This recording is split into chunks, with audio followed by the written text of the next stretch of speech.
From humble beginning, arriving in America with $70 and 2 suitcases, starting life in a new country, learning the language and culture, and getting any job possible to start building the dream of tomorrow and turning it into a business and life. That's yours. It's not a unique story. The struggle isn't rare for entrepreneurs trying to break into the American dream, and people are conquering their dream every day.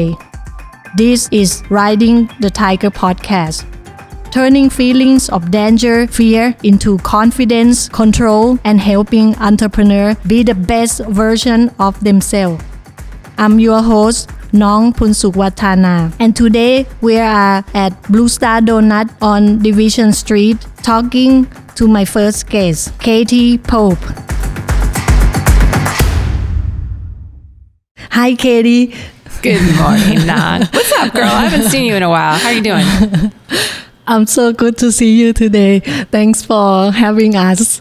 Yeah, this is amazing. This is incredible, and I'm really excited to be here, and I'm honored. Thank you so much. Can you tell us about who you are and what you do? My name is Katie Pope, and I am a restaurateur entrepreneur. I've opened over 30 restaurants over the last 10 years in Portland, Los Angeles, and Japan.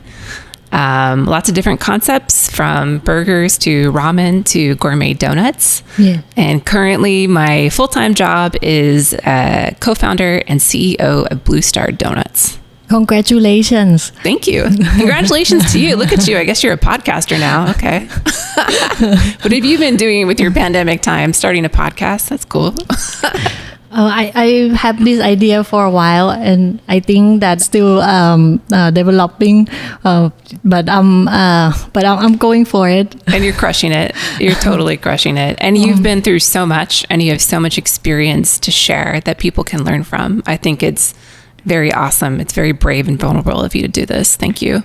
Thank you so much for having us, and I'm honored for Katie to be my first guest. First, no pressure. Yes. Can you tell us about your background, what you do? Would you like to mention that before this Blue Star brand, you were the creator of the Little Big Burger too? Sure. What did you do before that? I'm maybe what you would call a late bloomer in life. Let's see, so I was kind of I went to school and I was studying to be a neurological psychologist. Oh, and wow. It's fascinating. It's like discovering the essence of consciousness is kind of like the holy grail. Yes. And I was a research assistant, and I was kind of on the PhD track. And then while I was in college, tragedy struck. My parents died, and I was 20 at the time. My dad died in a plane crash, and a couple weeks later, my mom died from cancer. I'm sorry. Yeah, it was really, you're in your 20s and figuring out life, and they were a big part of my support system and my sense of self-esteem. Yes. I was 20, my brother was 16, and so it just kind of changed my whole life trajectory. And I decided to take a gap year and go backpacking around the world. So I went to like Hong Kong, Thailand, Cambodia, China, India, Tanzania, Namibia, South Africa, Central America. And I had a lot of time to think about what I wanted to do with my life and my time. And I decided that I really wanted to be a business owner and to create something of value to my community, to give back and to participate in my community. So I came back to Portland and enrolled in an MBA program because I thought I had to go to school to be a business owner. And I was partway through and realized this isn't teaching me how to be an entrepreneur. It's kind of a grooming program to run a Fortune 500 company. And around that time, I met my first business partner. And this was, he was a restaurateur. He had opened some Yakuza and some, fine dining restaurants in Portland. But this was 2008, 2009. Yes, and 10 years ago. Yeah. 12 years ago. And the economy tanked, right? Yes. And people could not afford to spend $40, $50 out a head anymore. And so we noticed that kind of the foodie revolution had been happening. People want higher quality food, but they need it more affordable now. And so we thought, how can we, create a concept that's affordable, but still high quality food using the amazing Pacific Northwest local produce and farmers. And that kind of inspired the idea of Little Big Burger. And my partner, he's a chef and very creative, and he wanted to do all these little things like Little Big Chicken, Little Big Fish, have salads, have shakes. I'm a very practical person. Yes. And just kind of, writing out the business plan, realize it makes a lot more sense to just focus on one thing and do it really, really well, similar to your concepts. And so we thought, let's just focus on this one thing, the burger, and make it consistent, make it really, really well time and time again. And from a business perspective, that makes a lot of sense because you're not, if we were to do chicken and fish, these are all these different proteins.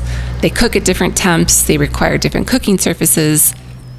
And it's just it adds a lot more complications into the process. And it was a big gamble. Again, like we couldn't get a loan. We couldn't get any, tenant improvement allowance. Investors backed out at the last minute. Everybody was very afraid. And I had a little bit of money left over from when my parents died, about $60,000, and decided to kind of bet the farm, go all in on this first concept. And it was really scary. Yeah. Everybody told me not to do it, all my family and friends. And I felt like, I was kind of walking away from the support of everyone in my life if I pursued this path. And they were afraid for me. They didn't want me to fail, and they didn't want to see me hurt. But I felt like at the end of the day, I had to try for myself. I would always wonder what would happen if I didn't try. So we went forward with it, and it turned out to be a big success. It really filled a need in the market at that time. And we did really, really well. There was lots and lots of revenue. And so it became like, okay, this is a great little business model. Can we apply this to other types of food concepts? Yes. Boxer ramen, just focus on one dish and do that really, really well. So that was a concept. Yes. Some of them didn't work. Son of a Biscuit was an original fried chicken concept, and that one didn't quite work for different reasons. And Blue Star was another concept. Yes. Donuts had not really been, the gourmet donut wasn't really a thing at that time. This is 2012. Yes. And we thought, well, what if we take donuts and elevate them to something that is unique and it's homemade and it's, a more elevated version of what a special occasion kind of donut? And what if we make our resisto from a fermented brioche? Nobody had done that before. And, just have like this very clean, hospitable, very welcoming place. And that was kind of the basis of the concept. And honestly, I thought it was just going to be a one-off. I mean, it's very difficult to make brioche from scratch. Now I know why nobody did it. It's because it's really hard. I feel like an idiot. And it was just kind of going to be this like a one-off, very gourmet type situation. But the customer response was so surprising. It just seemed to really resonate with customers. They were very passionate about it. And, pretty quickly we realized like we have a tiger by the tail, and how do I develop this concept in a way that can reach more fans, can reach more customers? And it was a really big learning experience, still learning experience. Yes. But that's kind of how I got to where I am. I realized that there's so much potential for this company and the people involved. I think Blue Star has the potential to be a Pacific Northwest legacy company. Yes. And to me, a legacy company is something that's around for generations, right? Like a Tillamook, like a Nike or an Intel. And that to me means it needs my full attention in the early stages, because I want to make sure that we don't do growth for growth's sake, that we're growing very deliberately and carefully and thoughtfully. So I sold my interest in all my other concepts to focus on Blue Star full-time around 2015. So going back to the first concept, were you thinking in the vision that you will have as many stores? No, definitely not. No, and that was... I would say that was an effect of the time of the market, because again, this is 2008, 2009. The economy had tanked and was slowly recovering. And landlords were really looking for successful concepts to start refilling all of these the vacancies. And so they were, I don't want to say desperate, but they had money to offer in tenant improvement allowance. So that's a way for the landlord to offer you a chunk of money to fund the construction, and then they build it into the life of the lease. Yes. And so, all of a sudden we had all these offers just left and right. Hey, you want to open here? You want to open here? We've got 50 grand. We've got 100 grand to give you for build out. And the concept was very easy to replicate and to run with Little Big Burger. And so it just kind of like, it was just, I don't want to say a free for all, but it was really easy to just kind of keep expanding and then provide jobs and provide all of this service to the community and help build the economy back up. But it was a lot. It was some crazy years there. Yes. It was a very, very successful concept. Which part, like, you are the creation part, or like you think you are the business part? That's a great question. Again, it didn't really, I think that as a business owner and entrepreneur, you wear a lot of different hats. Yes. You have an idea, you're very passionate about it, and you start something, and then learning about the business behind it, which is very complicated. There's all these laws to learn, and there's tax structures, and there's, all these different business components. And then as a business grows, it needs different types of skill sets. Yes. And it's interesting to see, I think sometimes there's a lot of pressure on an entrepreneur to be everything all the time, which is very unrealistic, because entrepreneurs have very special skill sets. They don't, maybe they don't need to be the accountant, and maybe they don't need to be, the social media person, and maybe they're not really great as a face of the company. Maybe they're better behind the scenes as an operator.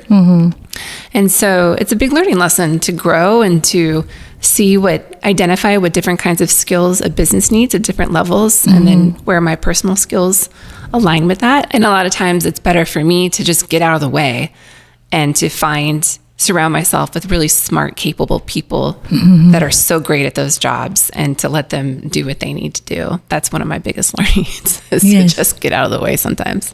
So now you have been doing it for a while, and what do you think is your strength right now in the fundamental of the business? Right now, I think my greatest strength that's been built over time is building teams of people.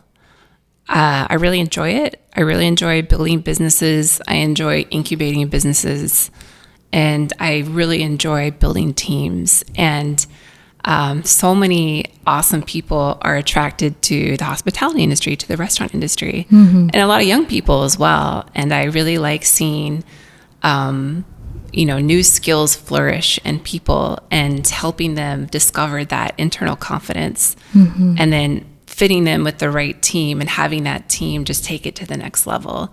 And I get out of the way, because they're a lot better at it than I could ever be. And that's a lot of work. I mean, it's a very different type of process and journey, but I think that's probably my favorite part right now. I want to talk about going back a little bit for that journey when you I'm all in, I'm gonna go for it. One of the first thing that we had to face was negotiation. Do you think, are you a good negotiator? I've made a lot of mistakes. Yes. Yeah, and negotiation, you're right. That's a big part of it. Negotiating with landlords, with contractors, with vendors. Yes. And I think for me, it's been, just learning on the job and learning from past mistakes and reaching out. I think, I've talked about this a little bit before, but I've learned the hard way about the difference between confidence and competence. And a lot of people will very confidently give you their opinion and tell you what to do, but they haven't actually done what you're trying to do or what you're learning how to do. And competent people that have actual experience doing whatever it is you're trying to learn how to do are probably not out there boasting about it. They're busy doing what they do. But if you can identify those people and chat with them, they're very generous with their time, and they're very generous with the lessons that they've learned. So whenever I've had a new situation, a new negotiation, I will try to seek out, I'll reach out to my network and I'll find somebody who's actually done what it is I'm trying to accomplish, and ask them if they can share their wisdom with me and learn from that. Yeah. And I would say, you know, entrepreneurs, it's interesting to me that all of you included, a lot of the entrepreneurs I know kind of have three main qualities, and to me it's very high stress tolerance. Usually because of a very adverse life situation. Something has happened to them that they've had to overcome in their personal life, and it almost like resets the stress tolerance bar higher, because you know, running a business, running a restaurant is very stressful. There's a lot of literal and, you know, virtual fires to put out on a daily basis. So stress tolerance, I would say work ethic. Most entrepreneurs have that, will do whatever it takes kind of work ethic. And optimism. Most entrepreneurs that I know are very positive, optimistic people, and are willing to look on the positive side, to find the good things to focus on. And that's what they can see that and focus on it. And that's really what drives them through the problems, because problems always crop up. But entrepreneurs have trained themselves to have a mindset that there's a solution, we just have to find it. And that relentless positivity and optimism, I think, is what helps get entrepreneurs through so many unforeseen situations and negotiations. Yes. So making decision during the uncertainty circumstances is actually part of what we do, and what you're talking about. Can you tell us about what's the worst decision you ever made, looking back? Girl, you need to put this on camera. Come on. It could be something that you comfortable share. It could be like a personal. Okay, well, I'll tell you about one of the worst decisions, learning lessons. You know, another thing that I did not have a lot of experience with is dealing with the press, and how critical the press can be to making or breaking a reputation. And I was very naive, and I thought that the press just has the best of intentions all the time. But it's a business too. It is. And the press, you know, they need eyeballs on the headlines. That's how the press makes money, and that's how their business model works. And so they can sensationalize things. It's all about getting the scoop, you know? Yes. And so in the early days of Blue Star, we had been approached to do a licensing deal with a Japanese company that was also going to be licensing the rights to open Fred Segal in Japan.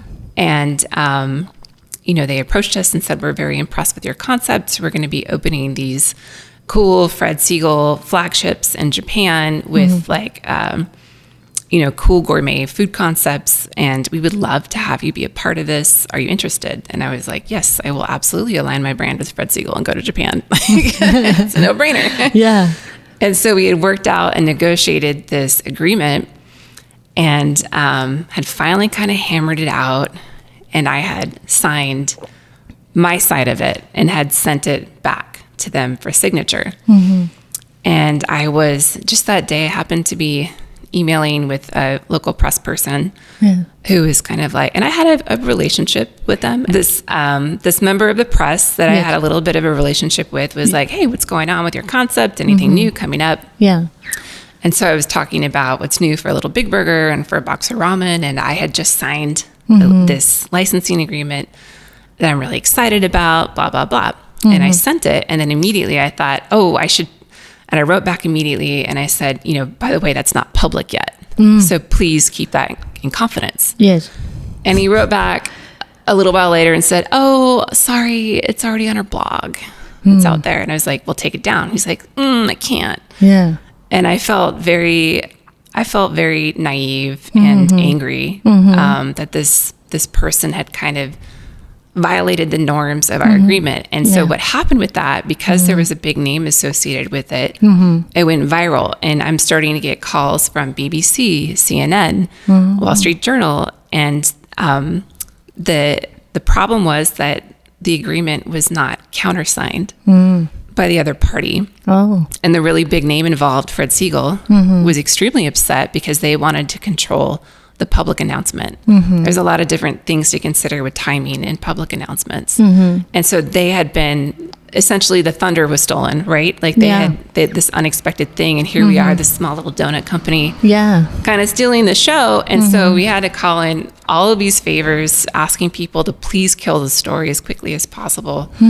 And I'll never forget talking with the press person over there. They were so angry, and they were like, you don't technically have a deal because we haven't signed it yet. Yes, you have signed it, but we have not signed it yet. You don't technically have a deal, and you're not authorized to be talking about this. And you're a big company now, and you need to act like it. And I was just like, wow. And it was a little bit of a, an eye-opener to me. I didn't realize, I guess, like how big Blue Star was getting, that it would have been a scoop considered at that time. I still think of it as like our little donut shop that we're just kind of like winging it. But sometimes I don't understand how everybody else sees it. So that was a big learning lesson for me.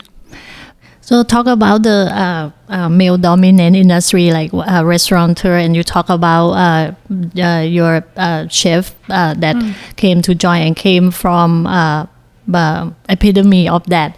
I think one other thing too, that as female, I feel like female is critical to other female too. And a lot of press, they have food blogger, and they are female food critique. And would I talk about the challenge of the being a female entrepreneur? You have experience that you feel like you get undervalued. Also have to deal with the pressure from other female. Yeah, that's really interesting. And I think one of the unique things about Blue Star is initially there were a couple women that were there from the very beginning. Stephanie is one, and Jessica was another, Jessica Culp. And she was one of our first hires and had kind of worked her way up into assistant pastry chef and store manager, and then eventually just took the reins in our social media. Yes. And between Stephanie and Jessica and myself, to some extent, there was a very positive, welcoming, supportive environment for women. Yes. And they were really the ones in the early days that got this concept off the ground. We're talking like they're at 2 a.m. and working till 10 p.m. and, dealing with all of these, like the brioche exploding out of the fridge and customers packed, and how do we get this concept up and off the ground? But it was really, so really like the women are the ones that made the concept what it is, that grew it into what Blue Star is known for today. But Micah would get all the attention. The man would get all the press recognition and get all the write-ups and get all the accolades and the praise. But that wasn't the person responsible for all of the success. And it was it was a pain point for me. It was something that was important to me to correct, especially not just in the public recognition, but from an ownership structure as well. A lot of people don't know this, but the past 7-8 years, I've been working behind the scenes to correct the ownership structure and to give a stake in the company to the stakeholders, the people that actually put the blood, sweat, and tears into making the brand and the company what it is. And I'm sure you've had some experience, but learning about business structures and ownership structures, I've made some mistakes, and trying to correct those mistakes from a legal standpoint, it takes a lot of time. And it's a long process, but I'm really, really excited to say that after all of this time, and there was an opportunity to expand the ownership structure. And so 7 of the initial key staff, including Stephanie and Jessica, are now part owners of Blue Star. Oh, that's amazing. Yeah, it's something that I'm very, very happy with. Yes, I think that's incredible. And I feel like women make a different decision than men too. And people that start with the talent, like example, like they this person make good donut, for example, and or making good cakes, and she wanna open a coffee shop and a bakery, and but that is only the skill she have. What advice would you give to people that just starting out and to connect those talent and vision together? That's a great point.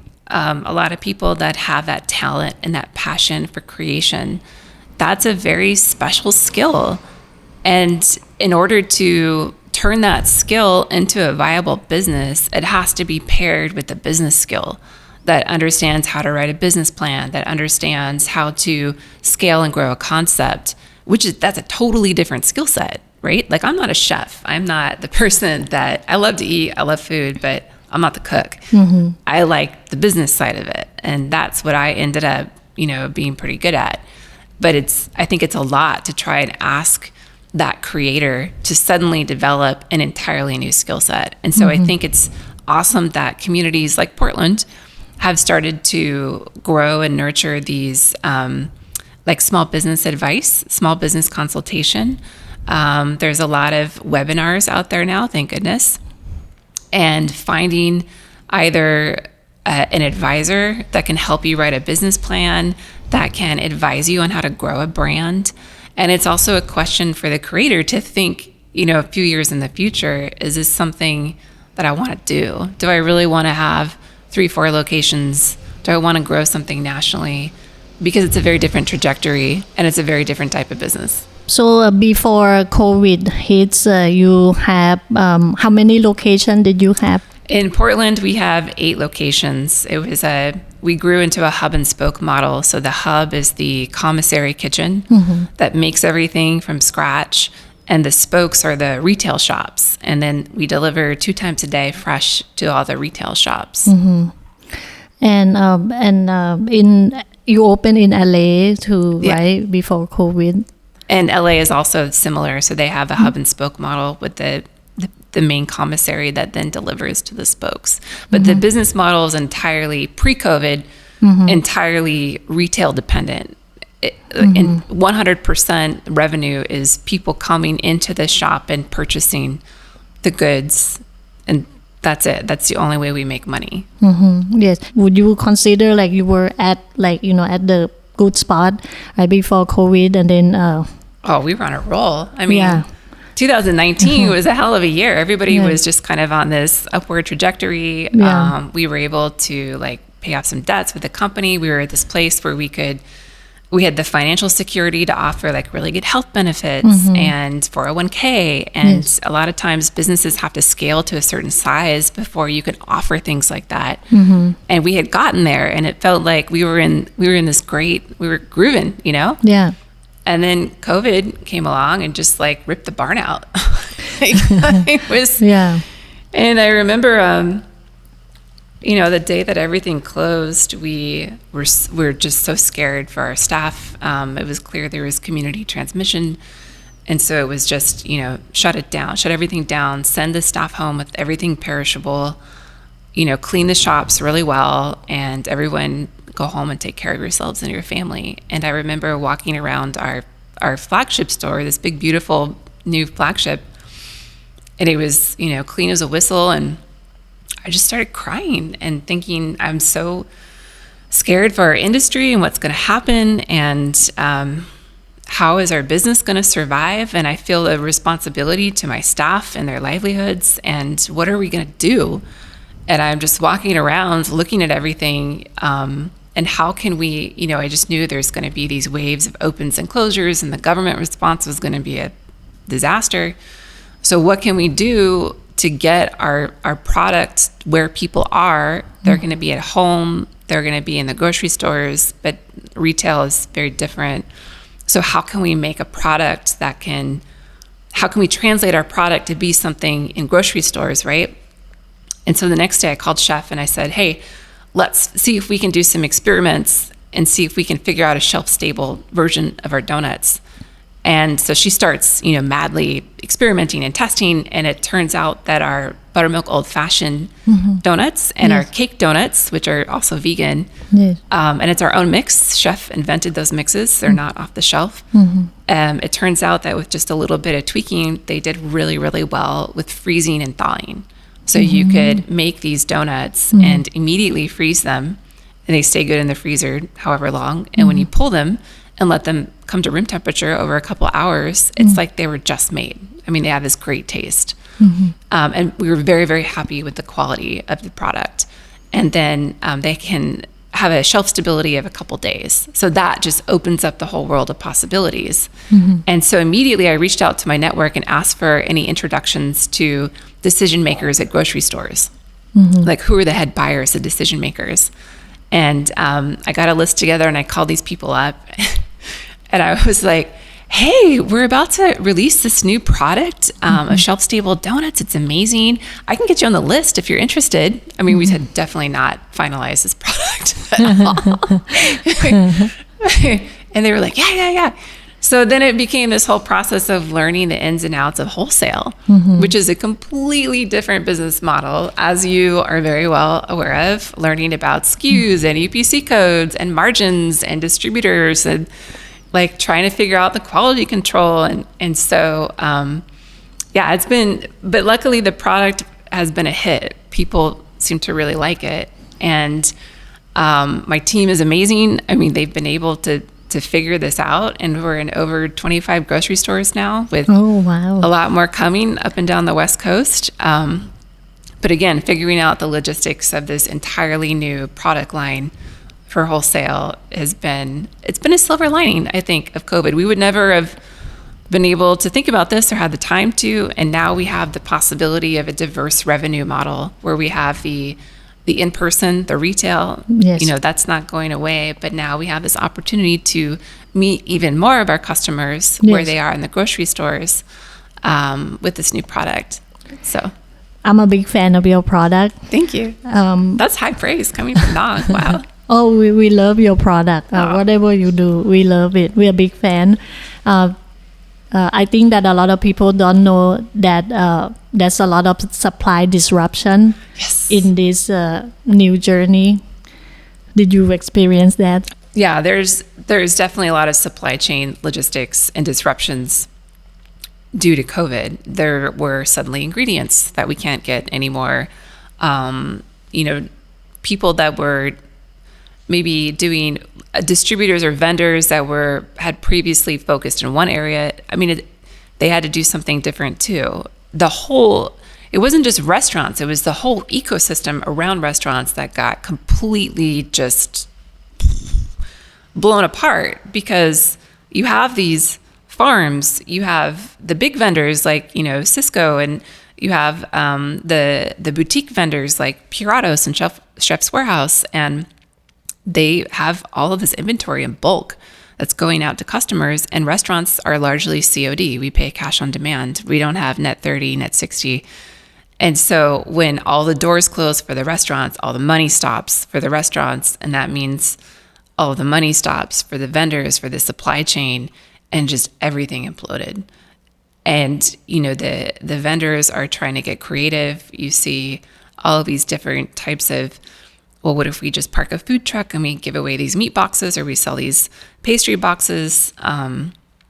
Everybody's just doing whatever it took to survive. Box shortage. Yep. Cannot find box. Yes. Dry good. I mean, everything. Yeah. And that was initially with this new wholesale product. What can we use that is already on hand, that we've already paid for? How can we repurpose that? So we have bags and bags and bags of our mixes that are shelf stable. So how can we use those mixes to create something that we can sell in wholesale? And packaging, how can we package them as something that we already have on hand? And we had a bunch of plastic clamshells, just for like grab and go. Every once in a while, somebody just wants one donut, and we have a little plastic clamshell. So let's package them in those, and we'll put a cute sticker on it, and it does really well with freezing and thawing.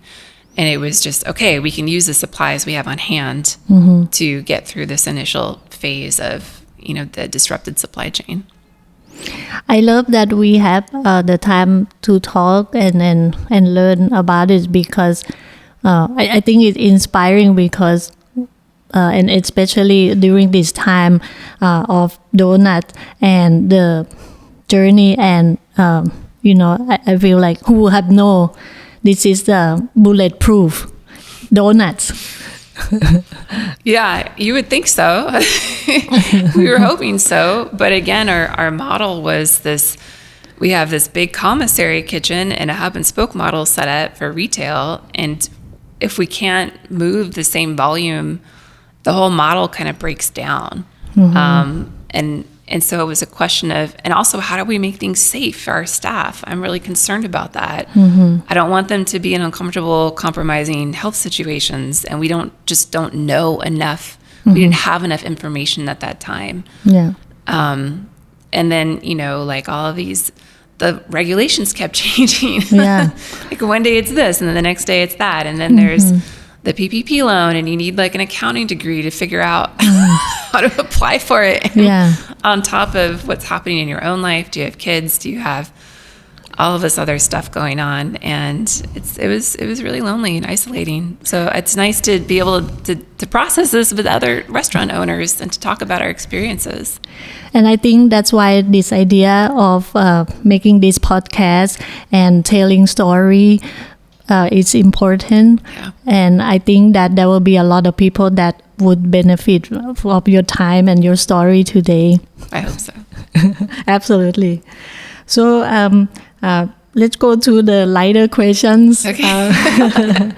What's the current book you are reading right now?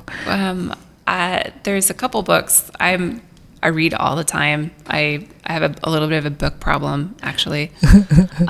So one of them is called Uncomfortable Conversations with the Black Man. And it's this fellow that I follow on Instagram who is an NFL football player. Yes. Emmanuel. And he, around Black Lives Matter, was using his platform to let's talk about this. Let's open up these conversations. And I want to provide a safe space for people to ask the curious questions that they have. Yes. And let's talk about race in an unflinching, positive way, but we need to be realistic about this and talk about some things, white people.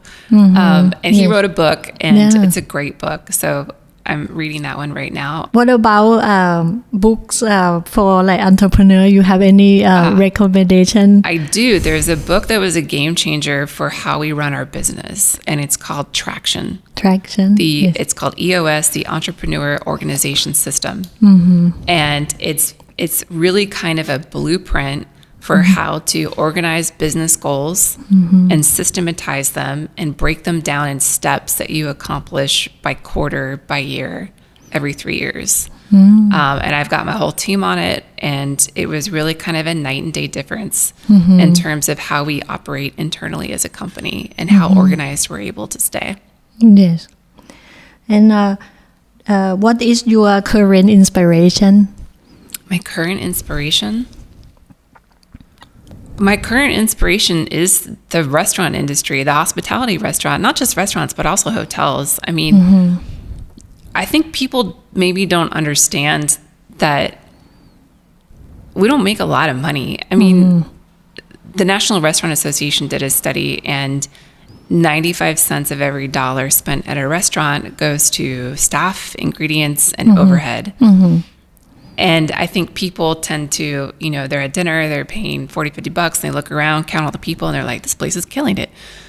And people think that restaurants are just rolling in it, but we're not. There's very, very slim margins, and people are drawn to that. It's a very difficult lifestyle. It's very difficult physically, mentally, but people are drawn to it because they are called to serve, to provide a welcoming experience, to take care of people. We serve people and take care of people through food, through hospitality. And having that industry kind of bear a lot of the weight of the effects of the pandemic has just been heartbreaking. I mean, I have a lot of grief for all of the businesses that weren't able to make it, and not because they were bad business people or had bad business models. They were really good at what they did. They had good businesses, and through circumstances completely outside of their control, just got dealt this really terrible hand. And I'm grateful that a lot of stimulus has come out, and I hope that that will help save a lot of people. But the fact that the restaurant hospitality industry got so innovative, they got so creative, they found how to survive, and they kept taking care of people. They kept delivering food to hospitals, to frontline workers, you know, to houseless people and to protesters, because that's what we do. We take care of people. And that to me is, it's a good reason to keep going. Thank you so much, Katie, for joining me today. One last question. Okay. Do you have a routine to get into a tiger mode? To get into, what's my tiger mode? Yes. Do you have? Do I like talk to myself in the mirror? Okay, girl, you can do this. You got it. Pump it up. It's music, definitely. Yes. Like Rihanna. There is some Rihanna in there for sure. Definitely. Yeah. Jay-Z. Gotta get in the mode. Yeah. Yeah. I think Empire State of Mind. Yeah. I need enough time to wake up. That's maybe critical. Yeah. I love it. And what about work-life balance? What do you think about work-life balance? Do you think you have it? Boundaries. Life balance to me is boundaries. I mean, pandemic, right? Like we're all working from home. I had my office set up in the kitchen. Yes. I'm just working because I got work to do. And then eventually realizing like I need a little bit more structure. And so moved it into a different part of the house that was deliberate. Yes. And making sure that I stick to a self-care routine, you know, that I'm carving out some time so I don't run myself into the ground. Yes. Yeah. Yes. That's hard. One last important is like, what's next? 2021. 2021? Yes. And the 2021 is the year of rebirth. That's what I think. It's rebirth and recovery. Everyone, and I think just processing support. Like I feel a little bit guilty because I think I got more out of this than you did today. I can, you know, process with you and grieve with you. And I think that's going to happen across the world, is reconnecting with our family, with our friends, with our coworkers, and sharing our stories and compassion. I think that we've been through this incredibly stressful testing time. And when we can, you know, connect with one another and hear our stories and have compassion for what everyone has gone through, that's going to be the great connector.